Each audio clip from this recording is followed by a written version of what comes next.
குழம்பு எடுத்திருக்கேன். இந்த நண்டு எடுத்து வச்சுருக்கேன். இந்த நண்டுக்கு என்னதெல்லாம் பாருங்கள். இது முக்கியமான இது முருங்கைக்கீரை, அப்புறம் தக்காளி, வெங்காயம், கொஞ்சோல கொத்தமல்லி இலை.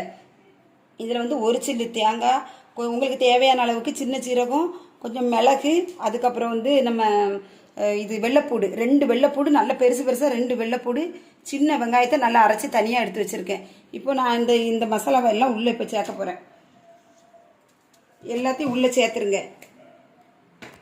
வெட்டி வச்சா தக்காளி பழம் எல்லாத்தையும் உள்ளே போட்டுருங்க. அதுக்கப்புறம் முக்கியமான இன்க்ரீடியன்ஸ் இங்கே பாருங்கள். கண்டிப்பாக வந்து இந்த முருங்கைக்கீரையை உள்ளே போட்டுருங்க. முருங்கைக்கீரை இதில் போடுங்க. முருங்கைக்கீரை நீங்கள் உருவி போட வேண்டாம், இப்படி கொப்பு கொப்பாகவே உள்ளே போட்டுருங்க. இது ரொம்ப ரொம்ப சத்தானது. அதுக்கப்புறம் அரைச்சி வச்ச மசாலாவை எல்லாத்தையும் சேர்த்து நல்லா இப்படி கூட்டி வச்சுருங்க.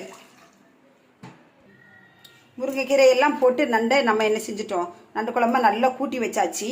நண்டுலேருந்து ஒரு வாடை வரும், அது நிறைய பிடிக்காது பார்த்துக்கோங்க.